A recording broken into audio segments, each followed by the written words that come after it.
మొదటిసారి క్రిష్ లో హ్యాపీనెస్ చూశాను. క్రిష్ నోట పొగడ్తలు విన్నాను. దీనంతటికి కారణం నువ్వే. నేను తిన్న ఫుడ్ ఎవరు చేశారో తెలుసుకోలేనా? ఇది నీ టాలెంట్ కి అప్రిసియేషన్ అనుకో. తీసుకో. ఆశ్చర్యపోవడానికి ఏముంది? వాళ్ళు అక్కడే ఉంటారు, మనం ఇక్కడే ఉంటాం.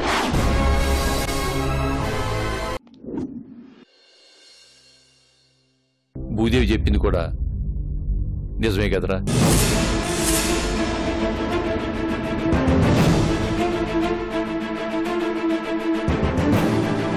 నాన్న, నేనంతా విన్నానురా. నాన్న అది అలాగే మాట్లాడుతుంది, వదిలేయండి. ఎలా వదిలేస్తావురా? కోడలు చెప్పింది కూడా సబబే కదా. ఏంటి సబబు? రోజు రోజుకి దాని పిచ్చి ముదిరిపోతుంది. అది పిచ్చి కాదురా, నీ మీదున్న ప్రేమ. నువ్వు తనతో పాటే ఉండాలనుకుంటుంది, తనని గుర్తించాలి అనుకుంటుంది, అంతేరా. అలా అని మిమ్మల్ని దూరం చేసుకోమంటుందా? తనకి దగ్గరగా ఉండమంటుంది. కట్టుకున్న భర్త నిర్లక్ష్యం చేస్తే ఏ ఆడది తట్టుకోలేదురా. కన్న తండ్రిని, తోడబుట్టిన చెల్లిని ఆప్యాయంగా చూసుకోవడం భార్య నిర్లక్ష్యం చేసినట్టు అవుతుందా నాన్న? అదే పని మీనాక్షి కాబోయేవాడికి చేస్తే?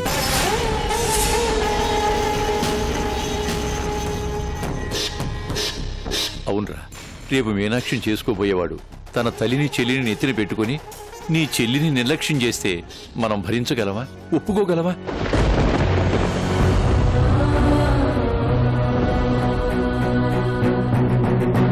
మనింటి పిల్లైనా పరాయింటి పిల్లైనా భర్తతో కలిసి సంతోషంగా బ్రతకాలనేగా కోరుకునేది.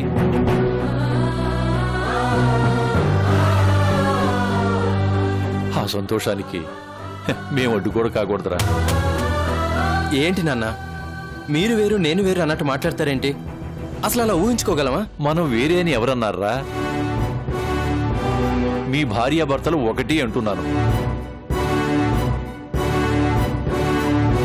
చూడు మోహన్, అంత విశాలమైన ఇల్లు కొనుక్కున్నారు. అంత పెద్ద ఇంట్లో మీ ముగ్గురే ఉంటే ఎలారా? అర్థమవుతుందా? నాకు మనవరాలు కావాలరా. అందుకు మీరెక్కడే ఉండాలి, మేమిక్కడే ఉండాలి. ఇల్లు విశాలంగా ఉంటే సరిపోదు నాన్న, మనసులు కూడా విశాలంగా ఉండాలి. అప్పుడే సంసారం పట్టాల మీద ఉంటుంది. మనసు పెట్టి మాట్లాడుకుంటేనే మనసు లోతు తెలుస్తుంది. భార్యాభర్తలిద్దరూ ఒకరి మాటని ఒకరు గౌరవించుకుంటేనే పట్టాల మీదున్న కాపురం గమ్యం చేరుతుంది. భూదేవి మాట కాదనుకు. తను ఏమి కోరుకుంటుందో అది చేయటం నీ బాధ్యత. మా గురించి ఆలోచించకు. నా మాట వినరా నాన్న.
ఏమైంది రూపా?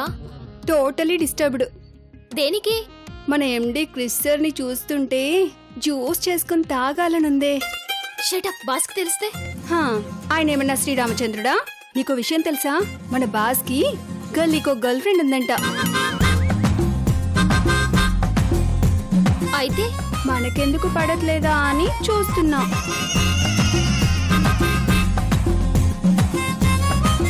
బుద్ధి లేదు.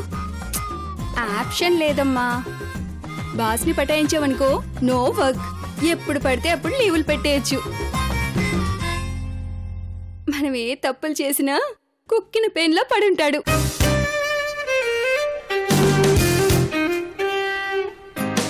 ఆయన పడేయడం ఇంపాసిబుల్. చా, కింగ్ లాంటి మగాడైనా అమ్మాయి నవ్విందంటే ఫ్లాట్ అవ్వాల్సిందే. చూడు, సాయంత్రం లోపు గుర్రాన్ని గింగిరాలు తిప్పిస్తాను. గొడవ అవుతుందేమోనే. గొడవ ఎందుకు అవుతుంది? మనకొక ప్లాన్ ఉందే. ఉద్యోగం పోతుందేమోనే. ఎహె, ఇలాంటి వాడు బాయ్ ఫ్రెండ్ గా దొరికితే ఎద ఉద్యోగం ఉంటే ఎంత ఊడితే ఎంత. అమ్మ దుర్మార్గురాలా, ఎంత ప్లాన్ వేసావే, చెప్తానుండు. ఇప్పుడు చూడు, బాత్రూమ్కి వెళ్తాను, కవ్విస్తాను, రెచ్చగొడతాను. గంటలోగా నాకు ఫోన్ చేసి రెస్టారెంట్కి వెళ్దామా, ఫామ్ హౌస్కి వెళ్దామా అని అడిగేలా చేస్తాను. అయ్యో రామరామా, అదెలా సాధ్యమే? ఇలా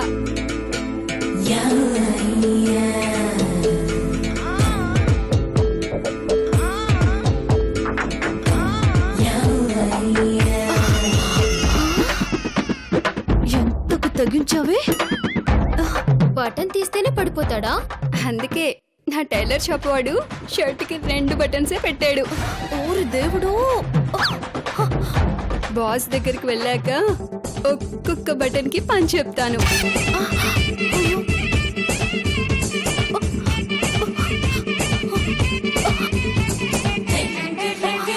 ఏం చేయాలి?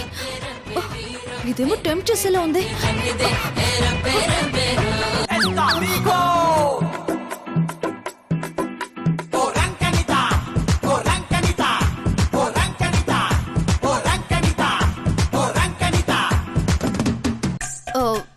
సార్, కమెన్.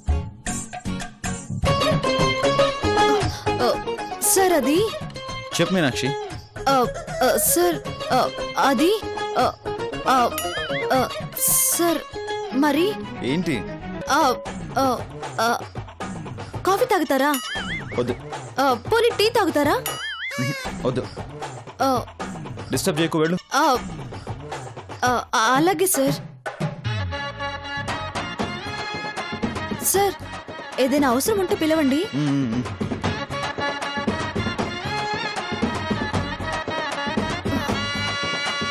అయ్యో, ఇప్పుడు ఏం చేయాలి? దీపా, ఆల్ ది బెస్ట్ చెప్పవే. సార్ రూమ్కి వెళ్తున్నాను. వెళ్ళు వెళ్ళు. అయ్యో,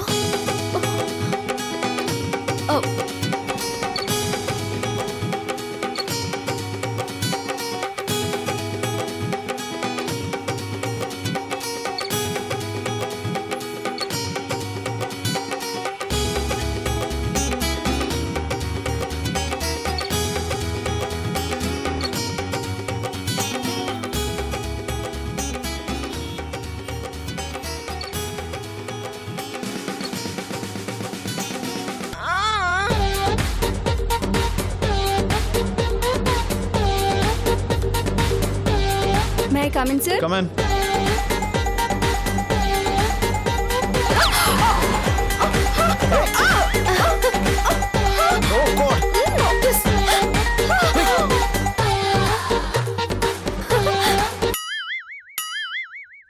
అనుకున్నదొక్కటి అయినది ఒక్కటి, బోల్తా కొట్టిందిలే బుల్బుల్ పిట్ట. Hey, are you okay? పెరిగింది సార్. కాలు పెరిగింది. నొప్పిగా ఉంది సార్. Oh shit. హాస్పిటల్కి వెళ్దామా? సార్, హాస్పిటల్కి ఎందుకు సార్? హాస్పిటల్ పక్కనే ఉంది, నేను వెళ్ళి డాక్టర్ తీసుకొస్తాను, ఉండండి. అమ్మో, ఛాన్స్ మిస్ అవుతుంది.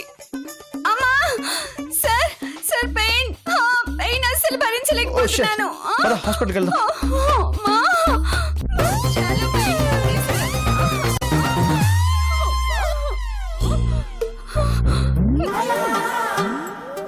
అయ్యో, ఈ రాక్షసిని దూరంగా పెడదామని ప్లాన్ ఇస్తే ఏకంగా ఎత్తుకుని వెళ్తున్నాడు.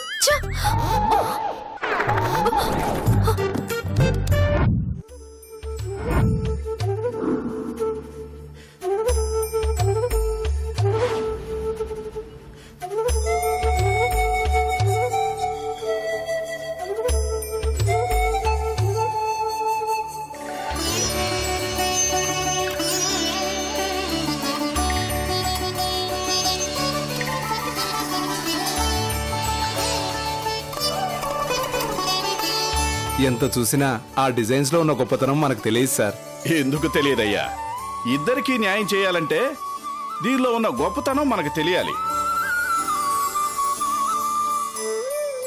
కానీ ఒక్కడికే న్యాయం చేయాలంటే అసలు వీటిని చూడటం ఎందుకయ్యా? అది కరెక్ట్ కాదండి. పోటీలో ఇద్దరున్నప్పుడు వాళ్ళు తయారు చేసిన డిజైన్స్ని క్షుణ్ణంగా పరిశీలించాలి. అప్పుడే ఎవరి సత్తా ఏంటో తెలుస్తుంది. మంచి డిజైన్స్ని జనాలకు అందించవచ్చు. నేను అదే అంటున్నాను డైరెక్టర్ గారు.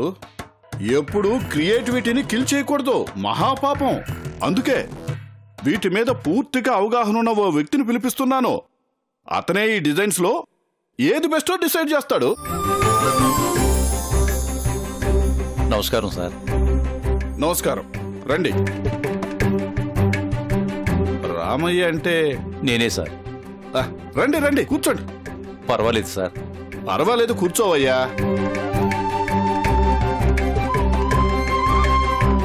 పెద్దవారు ఎప్పుడు లేనిది నన్ను పిలిపించారు.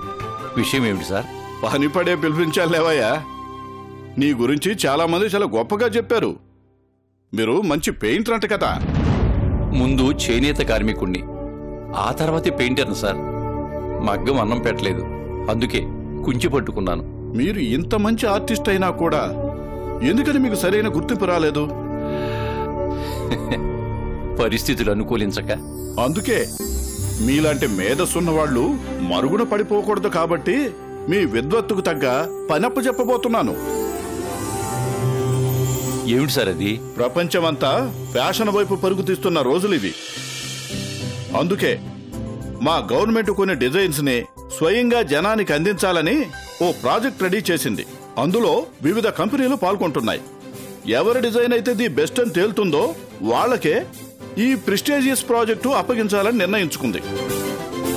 మన దగ్గరకు ఇప్పటి వరకు 2 డిజైన్స్ పోటీలోకి వచ్చాయి. వీటిలో ది బెస్ట్ ఏదో మీరే నిర్ణయించాలి. మీరు నా మీద నమ్మకంతో పిలిచారు. నా ప్రయత్నం నేను చేస్తాను సార్. ఇవే ఆ డిజైన్స్, చూడండి.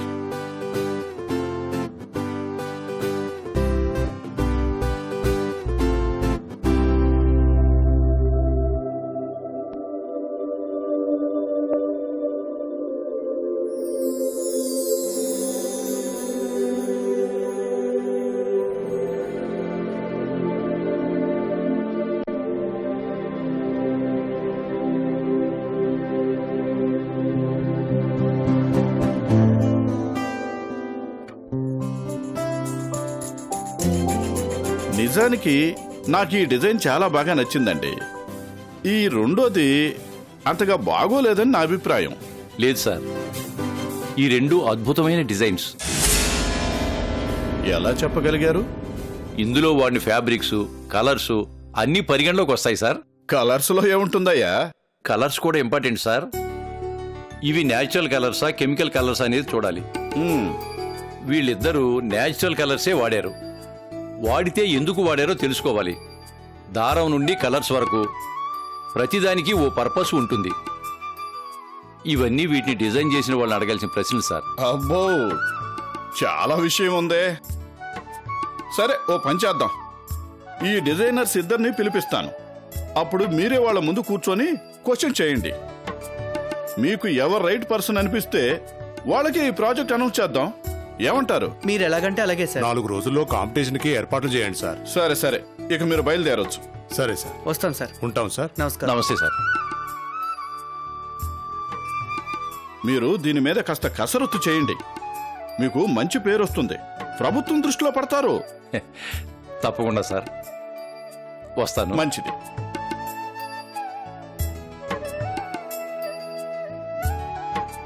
సార్, చూస్తుంటే ఆ విలేజ్ వాళ్ళ డిజైనే ఓకే అయ్యేలా ఉంది సార్. ఎలా ఓకే అవుతుంది పిఏ? ఆల్రెడీ ఫిట్టింగ్ పెట్టాను. ఈ ప్రాజెక్టు అల్లికా డిజైన్స్ కే రావాలి. అల్లికా డిజైన్స్ కే రావాలి. అల్లికా డిజైన్స్ కే రావాలి.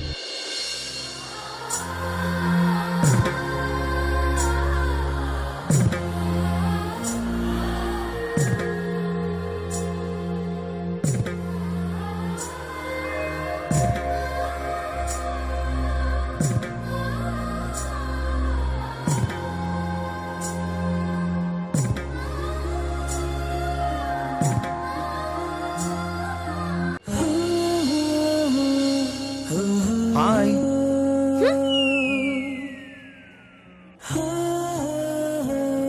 హే, ఏమైంది? ఎందుకు వచ్చారు? ఇంటికి వెళ్ళావుగా, క్షేమంగా వెళ్ళావో లేదా అని.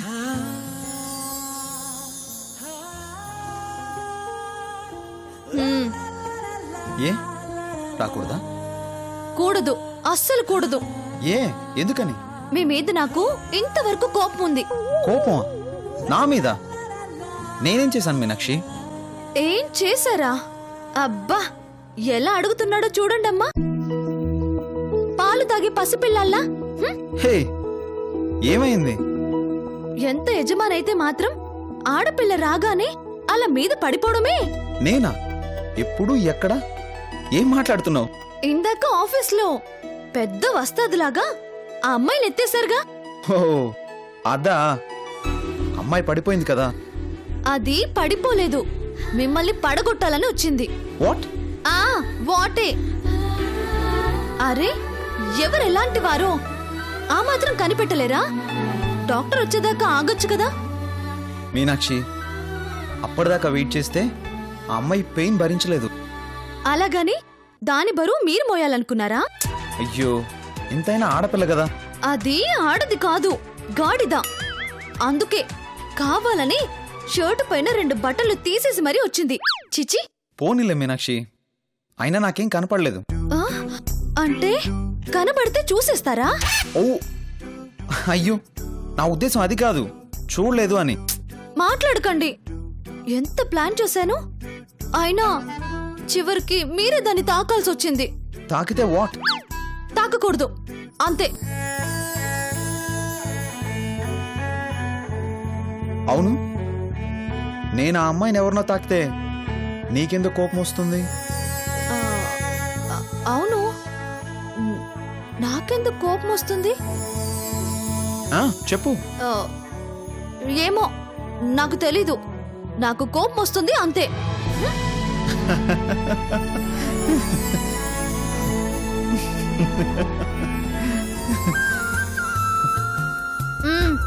ఇక చాలు, తమరు దయచేయచ్చు. నీ కోపానికి కారణం అదే అయితే ఐఎమ్ సారీ. చెప్పానా మీరు నాకు సారీ చెప్పకూడదని? ఓకే ఓకే ఓకే ఓకే, మరెలా నీ కోపం తగ్గేది? నువ్వే ఓ మార్గం చెప్పు. కాస్త ఇకనైనా అమ్మాయిలకి దూరంగా ఉండండి. నీకు కూడానా? నేను చెప్తుంది మీద పడే అమ్మాయిలకి. నాకేం నవ్వు రావట్లేదు. నాకేం నిద్ర రావట్లేదు. వెళ్ళిపోండి. నేను వెళ్ళను. వెళ్ళరా?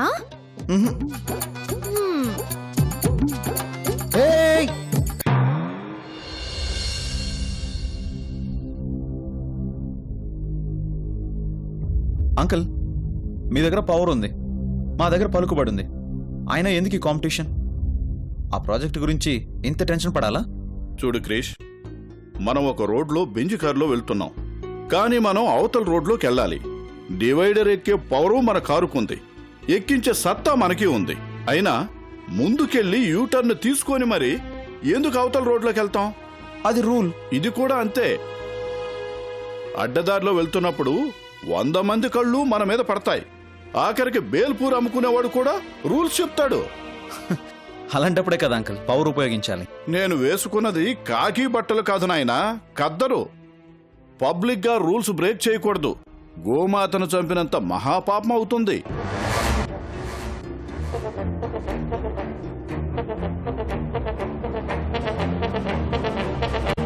అలా అయితే ఈ ప్రాజెక్ట్ మనకు రావడం కష్టం అంకుల్. మనకే వస్తుంది క్రిష్, వచ్చి తీరుతుంది. అదెలా అంకుల్? రూల్ బ్రేక్ చేయనంటున్నారు, ప్రాజెక్ట్ వస్తుంది అంటున్నారు. హౌ? నేను పబ్లిక్ గా రూల్స్ బ్రేక్ చేయనన్నాను, రూల్స్ పాటిస్తాననలేదు.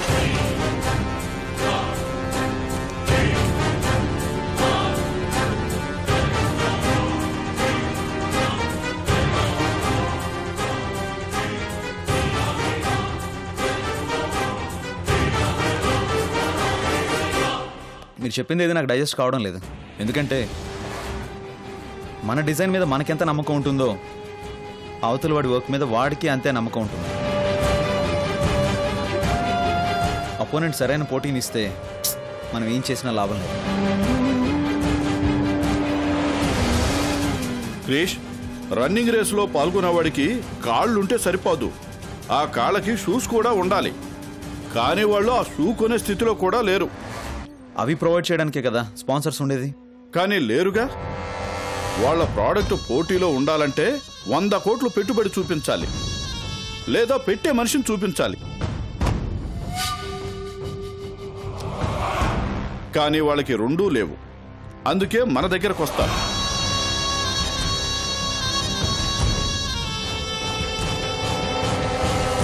దానికి మనమేం చేస్తాం? సింపుల్గా వాళ్ళని ఓ బ్యాంకుకి పంపిస్తాం, వాళ్ళు వెళ్తారు. కానీ ఆ బ్యాంకు వాడు నీ బర్త్ సర్టిఫికేట్ తీసుకురా, నీ డెత్ సర్టిఫికేట్ తీసుకురా అంటూ 1,00,000 ఫార్మాలిటీస్ అడుగుతాడు. వీళ్ళు అవన్నీ పూర్తి చేసుకుని బ్యాంక్ వెళ్ళేటప్పటికి పుణ్యకాలం కాస్త పూర్తయిపోతుంది. బడ్జెట్ సబ్మిట్ చేయాల్సిన సమయం కూడా దాటిపోతుంది. అప్పుడు మిగిలేదెవరు? నువ్వే. కళ్ళు మూసుకొని ఏకగ్రీవంగా ఆ ప్రాజెక్ట్ నీకే ఇస్తారు. అది యూటర్న్ అంటే. అర్థమైందా?